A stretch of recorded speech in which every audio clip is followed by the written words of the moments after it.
22 yards on the trickeration. Adrian Killens, the ball carrier now.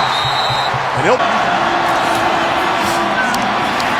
Speaking of which, here's Mack taking on some people, staying on his feet after contact, and he has the first down. He will make you feel him in between the tackles. Here's Greg McCray, trying the left side on for size. McCray, no problem. Touchdown. Picked up an excellent block from the wide receiver, Gabriel Davis. It's hard to simulate. Take a look at Snelson, number 5, coming in and blocking on Grant Delpit. Gets a hold of that jersey. Got away with a hold. Official didn't see it, and McCray. 2nd and 16. Mack to throw again. Down the sideline. Gabriel Davis, the intended target, but you could see that flag coming from a mile away on Terrence Alexander. Last we saw him was struggling against Texas A&M and Kendrick Rogers. Number 11, defense, 15-yard penalty, and an automatic first down. For UCF today with... That's Greg McCray. And Mack will keep it. And the ball comes out. Turnover. LSU able to recover. It's Michael DeVinti. After the play was over, personal foul, number 11, LSU, throwing a punch. He is disqualified from the game. Wow. He's over here. He's locked up with Gabe Davis. Yeah, and I mean, man, we say this time and time again. But you see the impact today. Here's Mack. Grease, you don't have to be a start in college football, but for them to win this game, he's going to have to throw it. Tried to throw it there, trying to hang on to the football for dear life. Jacoby Stevens gets to... Well, Dave Aranda knows that his secondary is under pressure, so why not rush a linebacker size guy and Jacoby Stevens on Adrian Killens, who can't block. He's 180 pounds. He's a receiver. That's a miss. It's true. This Josh Heupel offense, a lot like Baylor's. They're going to isolate these corners on the perimeter. From some late pressure, it's picked up. Mack has a clean pocket to throw from. It's Gabriel Davis. Devin White there as well. Yeah, this is what you got to do. And Netherly, you know, he hasn't played a whole lot out there. Gabe Davis going for it on 4th down. Going for it. It's batted up in the air. And it will fall harmlessly down. With his arm, Darryl Mack is not there right now. Spot foul, the loss of down. All the way back to the 13. Greg McCray, the ball carrier. Goes right by the left guard Schneider. No chance for Mack. Mack will pick up a few. This is eating up valuable time. Valuable seconds coming off the clock. Down to a minute left in the half. UCF still with 2 timeouts remaining. It's 3rd and 9. There's a flag. Bit of a free play. The ball comes out. UCF able to recover. Never got back set on the other side and wear them out so the pass rush isn't so severe. 2 seconds on the play clock. And they're looking over, and on purpose they snap it directly to Greg McCray. Here's Mack. Able to step and fire. Giving this LSU defense time to catch their breath. Mack to throw across the middle. There it is, Gabriel Davis. Needs to call this going into the second half more. You see Snelson here, Davis here. This is where the ball needs to be thrown. It's an easy read, as I said, and when you look at it here, the ball's out. So look at these holes. Look at these holes on the inside.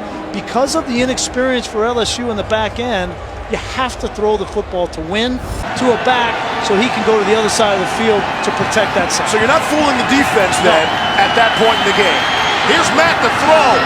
Steps up and fires back to the end zone. Davis is there for the touchdown. Gabriel Davis. Gabriel Davis had 6 touchdowns this season. A lot of them just like this. Perfectly thrown football. You targeted Manny Nethry, who hasn't tried it a little earlier in the game. But you need to do this at least 4 or 5 times a quarter, given the fact that LSU defensively is so undermanned. Otis Anderson just gets enough of a block on the edge to allow Mack the room to make that throw. It's been dominated by LSU. I think that's fair to say. but UCF is hanging around. Down 3 without their star quarterback. They come out running with Adrian Killens before contact. #1 in the country. Think about that for a second. Here's Mack trying to run it up in there. That's against this offensive line, and so far they haven't been able to run the ball with any kind of consistency. Mack the throw. And it's getting hammered. Trace McSorley's last game. There's Mack to throw. Down the sideline. It's Davis. Oh! And he couldn't bring it down. Gabriel Davis, who had a beauty of a grab at the end of the half, could not haul that one in. Understand how bad things have gotten for LSU in the defensive backfield. So many injuries. Greedy Williams not here. They had to move. John, they don't have enough guys. I talked to an assistant right before the second half. He said they're down to 5 defensive backs. 10 for each squad. Watch Kirkland. One-on-one with Davis again. Mack the throw, back of the end zone.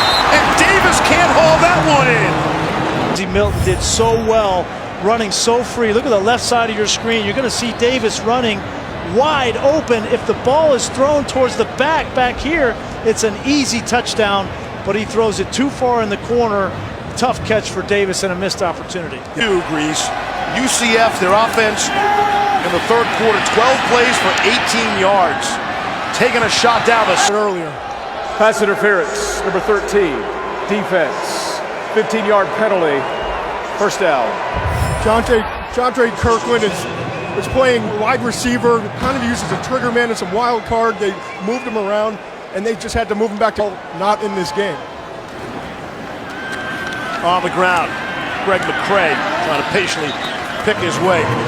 Can Jontre Kirkland do something very different? Here's Mack, able to get out of there. Darryl Mack on the run. Knows he has to get rid of it now. Grant Delpit.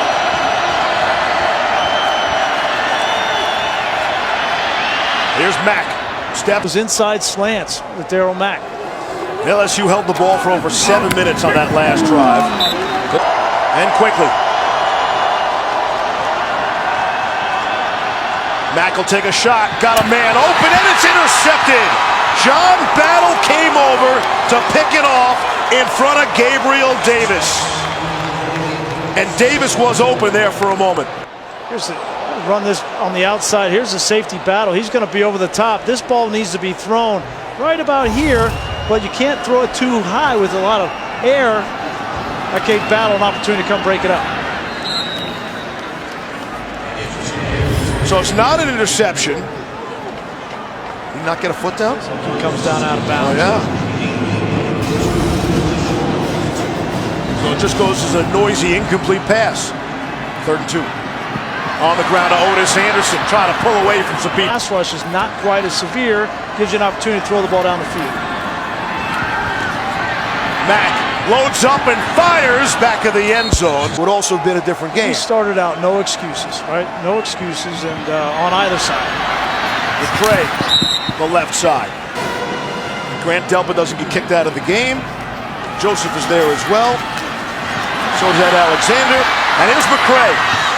Knocked out at the 3. 2-point conversion, then anything can happen. They go on the ground. And that's costly. It's Memphis. Slam him up in there. 2nd and goal. Mack, all sorts of trouble. He'll throw that. Taj McGowan in the backfield. It's McGowan. And he gets there for the score. Touchdown, UCF. Great catch from Anderson. He's going to get pressure right into space immediately from Stevens, and then to negotiate the defender between you and a back running away from you, not an easy throw and catch, Todd. I love the play call by Josh Heupel. In Atlanta. A few less here today. Here's Mack. Takes a hit as he throws. Mack has missed his last 9 throws. It's 10. 3rd and 10. Good protection this time. He's got the time. Throws down the middle of the field, bounces up in the air, and it is intercepted. Picked off by Jacoby Stevens, who will just go down.